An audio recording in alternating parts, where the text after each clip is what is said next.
திருப்பதி மலையோடு திருப்பதி மலையோடு யாரிடா பன்னிகரிய கோவிந்தா கோவிந்தா புண்டருகே வரதா புண்டருகே வரதா ஏன் கோவிந்தியா ஏன் கோவிந்தியா கோவிந்தா கோவிந்தா கோவிந்தா ஆகட்டும் போ மச்சான். என்னதான் ஆறறிவு மனிதனா படைத்தாலும் கடவுள் புரைக்க வைக்கிறான்.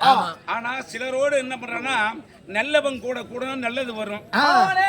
வணக்கம் வணக்கம். திருப்பதி மலை வாழும் வெங்கடேசா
அடக்கம் அமருருள் உயிக்கும் அடங்காத போன அன்றாரு கீக்கும் கம்னாடி பையா அடங்காமை ஆர் இருள் உயித்து விடும். ஆமா ஆமா சரிதா? எப்படி கோவிந்தன் என்பது என்னுடைய பேரு. ஆனா நீ கூப்பிடுறது என்னன்னா கோயிந்தியா கோயிந்தியா. இவனுக்கு என்னன்னா எப்பயுமே இவன் பொண்ணு காட்டின ஊர்ல கோயிந்தியாவுக்கு இவனுக்கு நாம சொல்லக்கூடாது, வாயிலே நாம சொல்லக்கூடாது. அதே மாதிரி பழக்க வழக்கம் இவனுக்கு இருந்து கலக்குது. அதனாலதான் அந்த எண்ணத்திலேயே கோயிந்தியா கோயிந்தியான்றான். நான் கோயிந்தியா கிடையாதுடா, கோவிந்தன். கோவிந்தன் என்பது எப்படி வந்ததுன்னா ஆயர்பாடியிலே அசோதம்மன் வீட்டிலே வளரக்கூடிய அங்க கோணாமூட்ல என்ன இருக்கும் நினைக்காதீங்கம்மா, கோனார் வீட்டுல வந்து ஆடு மாடு தான் மேய்ப்பாங்க. ஆடு மாடு தான் இருக்கும். அந்த மாட்டுக்கு பேரு கோன்னு சொல்லுவாங்க. கோனா மாடு, பசு மாடுன்னு சொல்லுவாங்க. அந்த பசு மாட்டை நான் மேய்ப்பதுனால் எனக்கு கோவிந்தன். கோவிந்தன் இத நீ கோயிந்தியா என்ற எப்படின்னா கண்டபடி திரிவர்க்கு சுகமிராது வராது, காமத்தை இச்சித்தால் விடை விடாது, முண்டைகளை சேர்ந்தால் பவிசிராது, முன்கோபக்காரனுக்கு பாரதமாடா படிக்கிறேன். முன்கோப நாய்களுக்கு துணையிராது, சண்டை முன்னிற்பவர்க்கு உயிர் நில்லாது, சண்டிகளுக்கு ஒருபோதும் புத்திராது, பண்டிதராய் திருவல்லிக்கேணி வாழும் பார்த்தனிட சாரதியை படிகுவாயே. இது ஏன் சொல்றேன்னா ஆமா. உன்னை மேல ஆள்லாம் ஒரு குறிக்கோளே இல்லாம தெரியறவன். ஆமா. கண்டபடி திருப்பி ஏன்னா ஒரு குறிக்கோள் வச்சு அங்க போகணும், இந்த வேலையை செய்யணும் அப்படின்னு குறிக்கோளோட போனாதான் அந்த வேலையை செய்ய முடியும். குறிக்கோளே இல்லாத வந்தானுக்கு போனானுக்கு போனா எங்கதான் போறான் எங்கதான் வரணும் தெரியாது. அது கண்டபடி திரும்பவருக்கு சுகம் இராது. சந்தோஷம் இருக்குமா? இருக்காது. காமத்தை இச்சித்தால் வினை விடாது. காமம் என்பது மனிதனுக்கு உண்டு, பெண்களுக்கு உண்டு. ஆனால் அது அளவோட இருக்கணும். ஆமா. அதுல சில காலங்கள்ல அது வகுத்து வச்சிருக்காங்க. மாசம் 2 முறை, வாரம் 1 முறை, மாதம் 4 முறை சொல்லுவாங்க. இருக்கிற மாநிலங்களை சில பேர் கடைபிடிப்பாங்க, சில பேர்லாம் கிடையாது. இந்த காமத்தை யாரு அதிகமா இருக்காங்களோ அவங்களுக்கு நோய் பிணி சீக்கிரம் வயசாகிறதுக்கு முன்னாடியே இறப்பு நேரிடும். என்ன பண்றது? விடுற வரைக்கும் ஆட்டாரா வெடிஞ்சு போனா அப்புறம் பொண்டாட்டி ஞாபகம் தான் வருது. உனக்கு வராதுடா. உனக்கு இறப்பே இருக்காதுன்னா 100 வயசு இருப்ப. நீ எங்க போய் அவங்க கூட சிந்தா தானே உடம்பு பார்த்தாவே தெரியுதா? கண்ணு மூய்க்கிறோம், போய் சவுந்தரிச்சு படுத்துக்கிறோம். அப்படி எப்படி இருக்கா? அவளே எப்படினாலும் ஏஞ்சிருக்க முடியல. சரி, அப்படியே இருக்கட்டும். ஆமா, போ. காமத்தை இச்சித்தால் வினை விடாது. காமம் என்பது ஒரு அளவோட இருக்கணும். ஆமா. அதுக்கு நாம அடிமையா இருக்க கூடாது. ஆமா. நம்மள பொண்டாட்டி தானே அப்படின்றது சில விஷயங்கள் அப்படி பண்ணுவாங்க. அதெல்லாம் கிடையாது. அதுல ஒரு தேவர்களோ மனிதர்களோ வகுத்து வச்சிருக்காங்க அந்த காலகட்டத்தில்.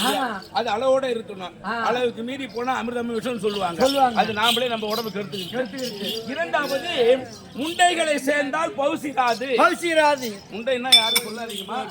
அதாவது கணவனை இழந்தவங்க. அர்த்தத்தை கொண்டு சொல்லிட்டு போயா. அதுக்குள்ள சொல்லக்கூடாதுடா. சில பேர் சொல்லுவாங்க, அவங்க எதிர்க்க வர்றாங்க, அந்த அம்மா ஐயோ நம்ம போக கூடாது, பார்த்துட்டு போக கூடாதுன்னு சொல்லுவாங்க. இன்னும் சில பேர் அந்த வழக்கத்துல வச்சிருக்கிறாங்க. அது தவறான விஷயம். ஏன்னா ஒரு விஷயத்துக்கு நாம ஒரு குறிக்கோளிட்டு போறோம்னா அது அங்க நடக்காம போயிடும். அதை முன்கூட்டியே தெரிவிக்கிறது அவங்கதான். ஏன்னா நீ போற இடம் ஜெயம் ஆவாது, இந்த வேலை நிறுத்தி நாளை போ அப்படி என்று எதிரே வரக்கூடிய பெண்மணி சொல்லுவது. அது இதை நாம வராங்க பாடுற அப்படின்ட்டு அவங்களை அசிங்கமா ஏசத்து போறதுல அது தப்பு. ஏன்னா அங்க நடக்க போற விஷயம் இங்கவே நம்மளுக்கு அறிவிப்பு கொடுக்குறாங்க, அங்க போவாதப்பா அப்படின்னுவாங்க. அதை மீறி போனாதான் சில விஷயங்கள் நடக்கிறது. புரியுதா? முண்டைகளை சேர்ந்தா பௌசிராது, முன்கோப நாய்களுக்கு துணை இராது. ஏன்னா நல்லதை சொல்றானா கெட்டதை சொல்றான்னு தெரியாமலே எதுக்கிறதுலாம் கோவப்படுவான். அவனுக்கு யாரும் துணைக்கு போவானா, சண்டைக்கு போக மாட்டான். அது மாதிரி நீ எதுவுமே தெரியாத வந்தவன் யாரு எப்படியா போட்டவன் தெரியாமலே நீ ஐயா யாருங்க சொல்லுங்க, கொத்தாவுதுங்க.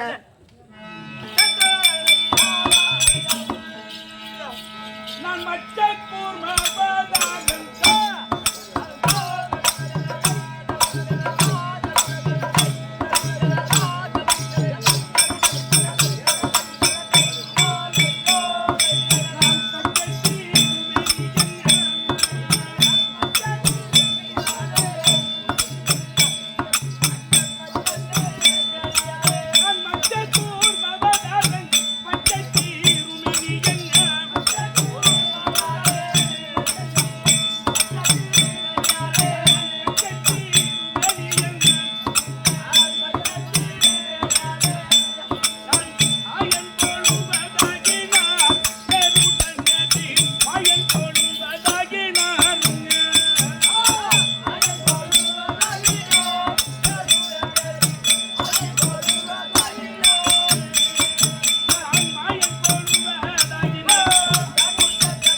துவாபரை அப்புறம் கலின்னு சொல்லுவாங்க.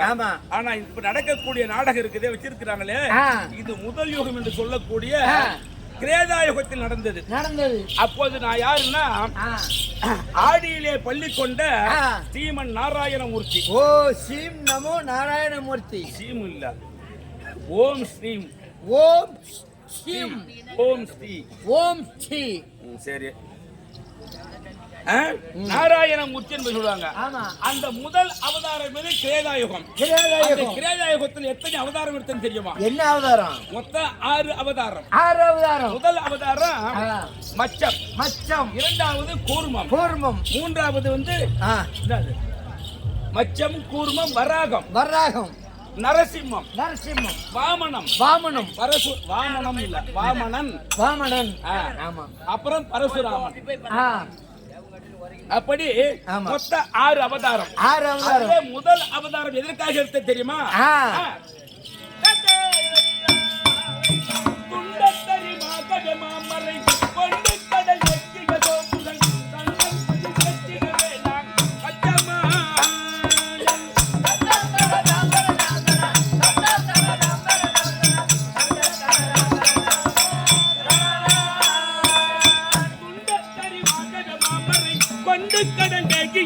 முருகன் சண்டன் பதி சேர்த்திடவே நான் பச்சமா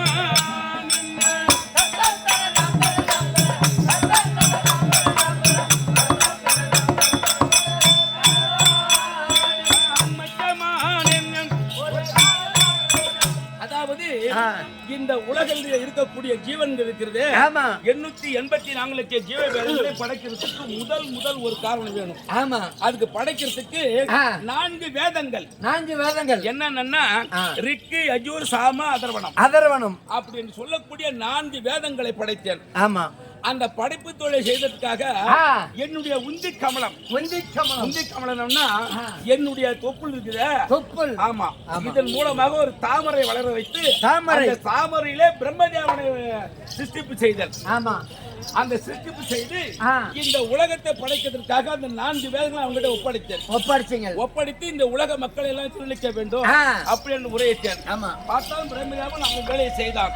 பார்த்தால் ஒரே ஒரு யாருன்னா சோமுகாசூரன் என்பவன் அந்த 4 வேதங்களை பறித்துக் கொண்டு ஆடியது சமுத்திரம் சொல்லுகிற கடலிலே போய் மறைந்து கொண்டார்.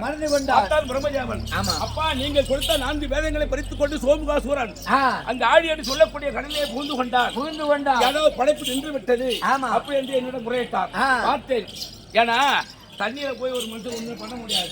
அந்த தண்ணியில என்ன வாழுமோ அது மாதிரி அவதாரம் எடுத்தாதான் அவனை கொள்ள முடியும். ஏன்னா அங்க தரையில இருக்கிறான், மேல இருக்கிறான், தண்ணி உள்ள இருக்கிறான், தண்ணிக்குள்ள. அதுதான் பார்த்தா என்ன தெரியுமா, பெரிய என்னது மீன் அவதாரம். ஓ, மீன் அவதாரம், சேல்கண்டை அவதாரம்.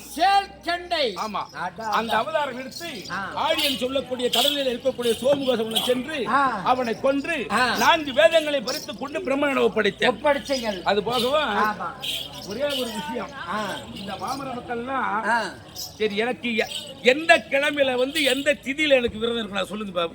எந்த கிழமையில எந்த திதியில? எந்த திதி?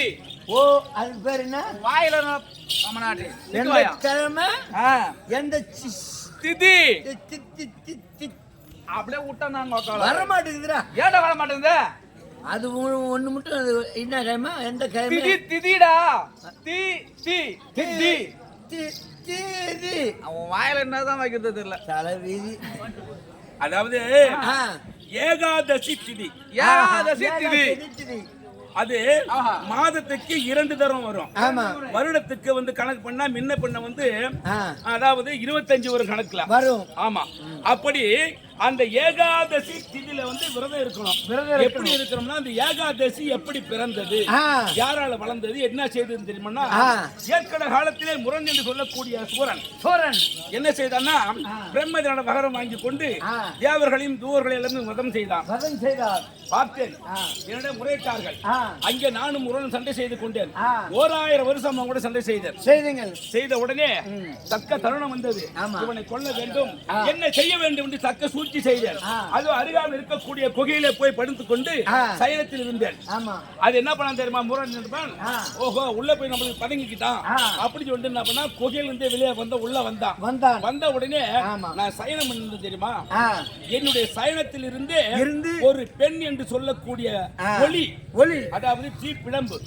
அந்த பிழம்பு ஏந்திரிச்ச உடனே அவன் சூர வரவும் அந்த பெண்ணு தான் அவனை எரித்தது.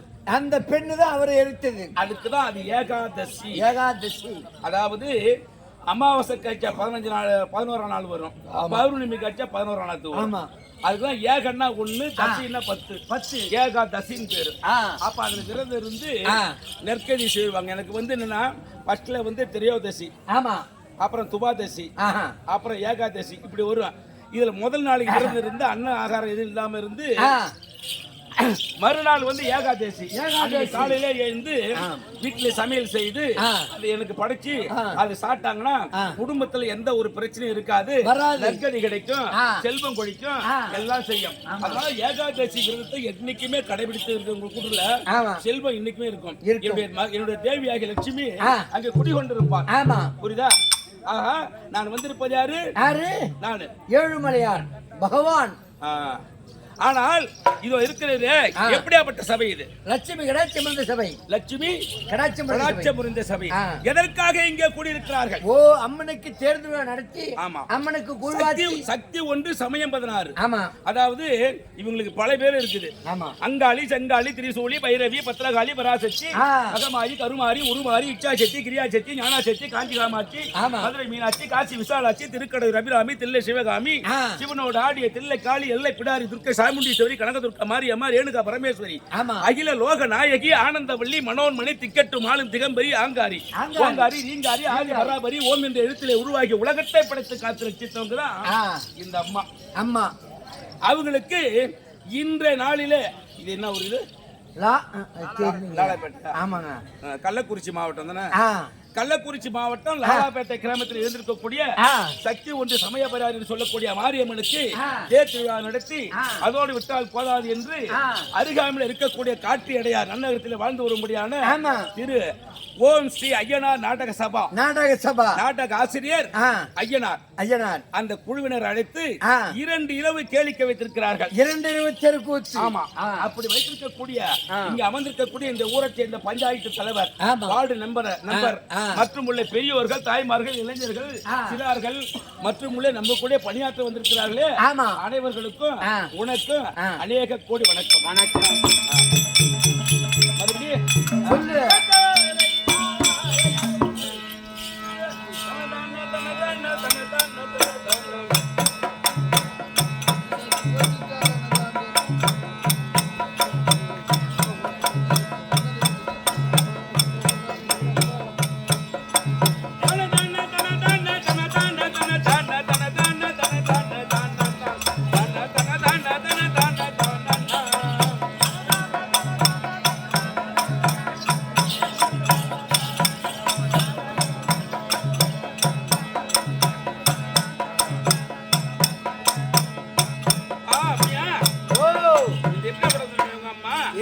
இந்த உலகத்தை படைத்தவங்க. ஆமா, எப்படின்னா ஏற்கனவே காலத்திலே உலகம், அதாவது 4 யுகம் சொல்லுவாங்க. ஒவ்வொரு யுகமும் அடியும் போது இந்த பூமியாவை என்ன பண்ண கடல் நீர் சூழ்ந்து நீராக தான் இருக்கும். அப்படி இருக்கும் போது என்ன பண்ணுவானா, கடல் சூழ்ந்த புவிகின்ற விலங்குன்ற இடமேவும் கருணாகரி புந்தன் பாத்தமே நான் கனவில் உமரவேன் எப்போதுமே.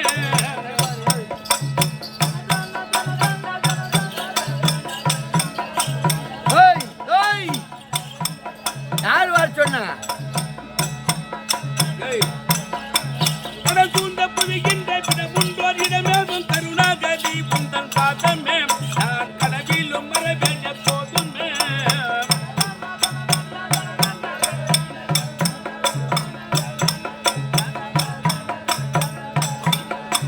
கலை வாங்கின மீனாட்சியே உலகெங்குமே உணதாட்சியே, கலை வாங்கின மீனாட்சியே உலகெங்குமே உணதாட்சியே, அம்மா காமாட்சியே தர்ம பள்ளியே, அம்மா கருணை என்று உனக்கில்லையே.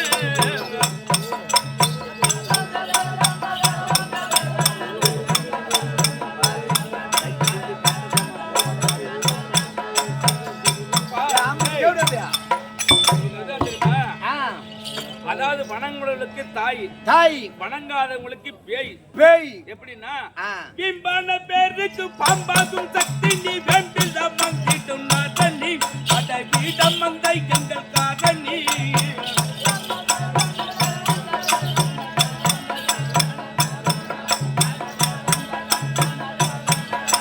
பிம்பான பேருக்கு பாம்பாகும் சக்தி நீ வேண்டில் மந்திட்டும் நாதனி அடகிடம் மந்தை எங்கள் காதனி.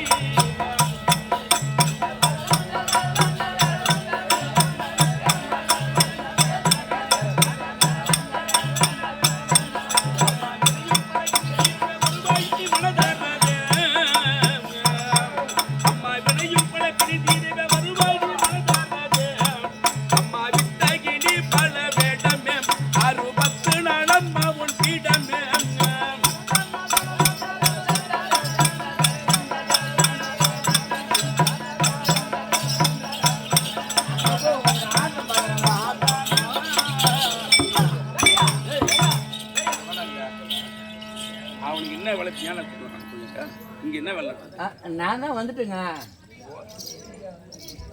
அதாவது ஆ. நான் வந்து வெகு நேரம் ஆகிவிட்டது. ஆமா. எல்லாம் எதுவும் சொல்றதுக்கு இல்ல. சரி, என்னுடைய தேவி ஆகிய லட்சுமி அழைத்த நின்று கூட்டுவா. லட்சுமி நற்பார்.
வீடியோ ஓடுதா?